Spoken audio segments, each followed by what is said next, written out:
In addition to continuing the plot of Dexter Morgan's early years at Miami Metro Homicide, Season 1 of Dexter Original Sin provided some additional insight into the Morgan family's past.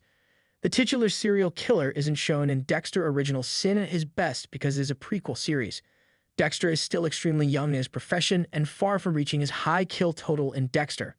It's obvious that he went through some growing pains when he first started killing. Episodes 2 and 3 of Season 1 of the Original Sin delve even further into Dexter's problems with his second victim. In addition to Dexter's violent inclinations, the rest of the ensemble of Original Sin was revealed in a number of ways.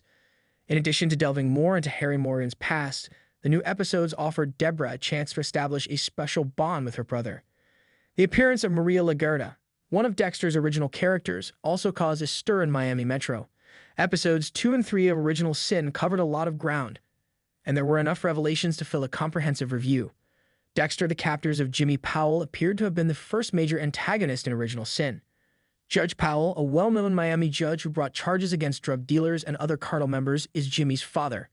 In the second episode of Original Sin, it was revealed that Jimmy was being detained by a person wearing a mask while being fed frozen lunches. Dexter concluded that Jimmy's captors used garden shears to hack off one of his fingers before sending it to his father. Although the identity of Jimmy Powell's kidnapper is still unknown, there was one dominant theory among the Dexter Original Sin characters. Captain Spencer believed that the cartel had abducted Jimmy as retaliation against the court for their harsh prosecution. It remains to be seen if it turns out to be accurate, but whoever is at fault is probably in hot water. Dexter said he was furious at the sight of the severed finger and wanted to kill the person who had done it. Miami Metro is also primarily focused on finding Jimmy as quickly as possible. Tanya Martin let Dexter to work his first crime scene, but it didn't turn out as well as he had hoped. Batista clarified that NHI stands for no humans involved, implying that the victim was either homeless, a drug dealer, or a prostitute. Captain Spencer allowed Dexter to accompany him on an NHI murder. After Dexter returned from getting coffee and breakfast for the other Miami Metro police, he presented a theory he had developed after looking at the void in the blood. Tanya made him explain his theory to everyone, which gave them everyone an opportunity to make fun of Dexter. Batista, Bobby Watt, and Masuka later performed a practical joke on Dexter by adding a void to his Cubano sandwiches while they were eating lunch. Dexter made a joke about Bobby's health in an attempt to blend in, but it came across as rude. Harry had to individually ask Batista to take Dexter out in order to help him come out of his shell because he was so terrible at fitting in. Deborah had other ideas while Dexter was attempting to blend in with Miami Metro. When Deb's friend Sophia used her grandmother's mink coat to pawn a costly pair of sunglasses, she persuaded Deb to do the same with her family's possessions. Regretfully, Deb discovered and attempted to pawn the earrings Dexter had taken from Nurse Mary as a trophy. Harry had advised Deb to move on following Doris' passing. Thus, Deb ultimately sold her mother's pearl necklace. Deb is becoming increasingly irritated with Harry's preference for Dexter over her, as seen by her readiness to pawn her pearl necklace. In the second episode, Levi Reed, the guy who was detained for the house invasion killings in Dexter Original Sin Episode 1, started his trial. Since Reed was the only suspect tall enough to leave the footprints Tanya saw and capable of committing the murder, Miami Metro arrested him after discovering a partial fingerprint that matched his. Spencer attempted to reassure Harry that Reed's plea of not guilty was an open and shut case. When Reed's girlfriend was unable to recall the day of the week, she was unable to give him an alibi, which made his case even worse. Despite the fact that it appears Miami Metro will win Levi Reed's lawsuit with ease, a surprise decision is still possible. There are a few ways the show may profit from an innocent judgment, and the fact that Original Sin is following his legal case suggests that there is more to his narrative. First of all, if Dexter is exonerated on a technicality, he might kill Reed, which would be an intriguing method to increase tension between him and Harry. If Tanya's forensic work was flawed in any way, it might also be a chance to get her into trouble. Harry Morgan has been experiencing memories to the period prior to adopting Dexter as his son during Dexter Original Sin. In the most recent episodes, Harry recalled his first meeting with Dexter's biological mother, Laura Moser. Harry and his partner Bobby Watt were able to obtain Laura as a criminal informant after she was detained with a drug dealer named Joe. Harry wanted to infiltrate Hector Estrada's cartel and eliminate the cocaine dealers from within with Laura's assistance. Additionally, they made great strides as Laura rose up the ranks thanks to her affluent customers. But in addition to advancing the inquiry against Hector Estrada, Harry's collaboration with Laura also provided some fresh insights on him. According to one flashback, Harry and Doris Morgan were experiencing marital issues following the passing of Junior Morgan in Original Sin Episode 1. Harry met Laura's children, Brian and Dexter Moser, while they were having trouble getting pregnant. Additionally, Harry and Laura began to develop a romantic relationship, which should provide even more excitement to their collaboration. Dexter's initial attempt to gain favor with Miami Metro officers didn't work out. None of his coworkers were appreciative of his bringing in a vegetarian plate for them to eat from. Dexter didn't recognize his mistakes until Tanya made him see Camilla Fig in the records room. Dexter was encouraged to bring his favorite donuts from the original season after Camilla informed him that bringing health food isn't the best approach to win over police officers. But it wasn't simply the visit to the record room that inspired Dexter to bring donuts. When Tanya asked Dexter to retrieve drug-related files, he discovered one that was linked to Reen Carballo. Dexter was motivated to find their perpetrator after hearing the story of Reen and his mother's deaths when Angel Batista invited him out for drinks that evening. As Original Sin goes on, Dexter will probably make more trips back to the record room to look for additional possible victims. Harry Morgan is already returning to his unhealthy habits after suffering a heart attack in the Original Sin premiere. Deb had been reducing Harry's intake of red meat and making him quit drinking and smoking in an effort to keep him healthy. Dexter even made an effort to assist by purchasing a Nicorette for his father. Harry appeared to be improving for a while, and he began chewing lollipops rather than smoking.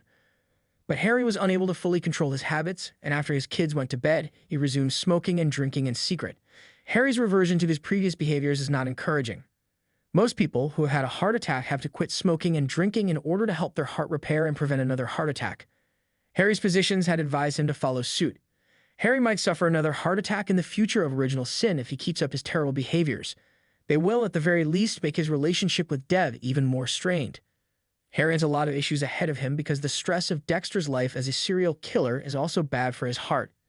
After introducing multiple younger iterations of the original Dexter cast, Original Sin ultimately included Maria Laguerta, the final missing member.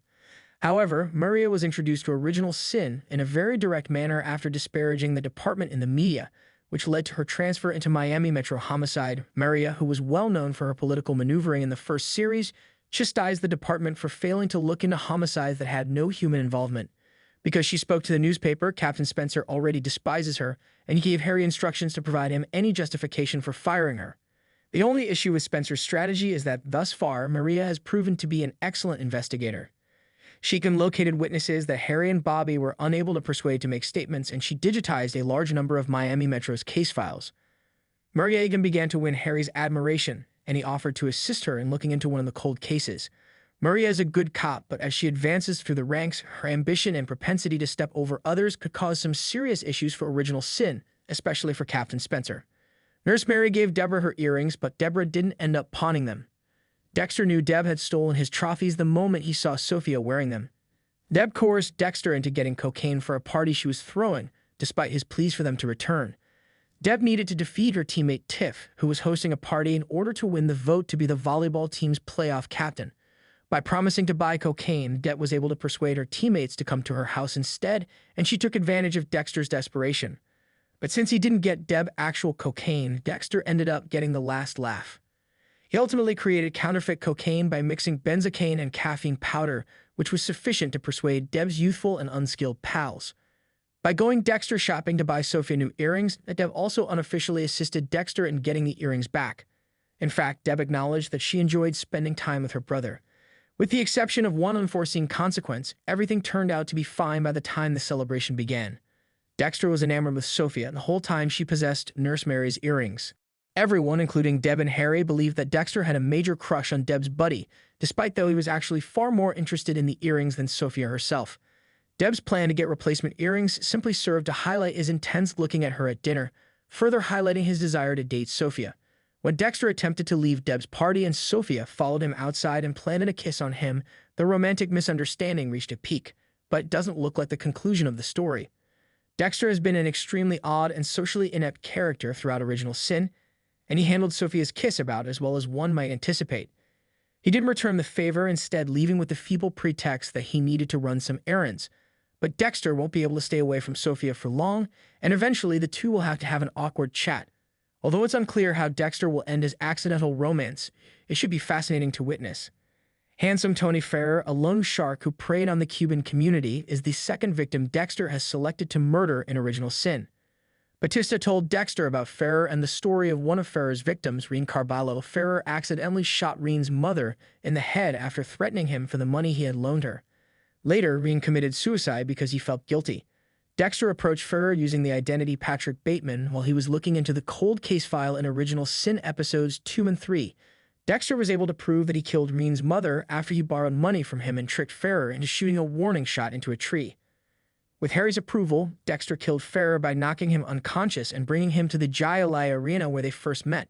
Ferrer was questioned by Dexter, who forced him to confess to his murder before knocking him unconscious with a Jai ball that, in typical Dexter fashion, also injured his right cheek. Dexter then killed Ferrer and took him to the Everglades to be dumped. However, Ferrer's death doesn't appear to be the end of him. Dexter gave the loan shark to the alligators in the Everglades once more after bringing his body there and disposing of Nurse Mary's body there. But this time, Ferrer's arm, which still had a special ring on it, went uneaten as the alligators missed a location. Ferrer was a known criminal, and Dexter may face serious issues because his prints are most likely in Miami Metro's database. The police may discover evidence of Nurse Mary's murder if they discover Ferrer's arm because Dexter also tossed Mary's jewelry into the water there. The Everglades dumping grounds could pose serious issues for Dexter in the upcoming episodes of Original Sin, but they will also allow the prequel series to portray a significant portion of Dexter's strategy. Dexter dismembered and threw bodies into the Atlantic Ocean using his boat, the Slice of Life, during the original series. The prequel series may soon reveal how Dexter obtained his boat and started dismembering his victims, as Ferrer's arm will most likely compel Dexter to come up with a new method of getting rid of bodies. Regardless, it appears that Dexter, Original Sin, will up the temperature.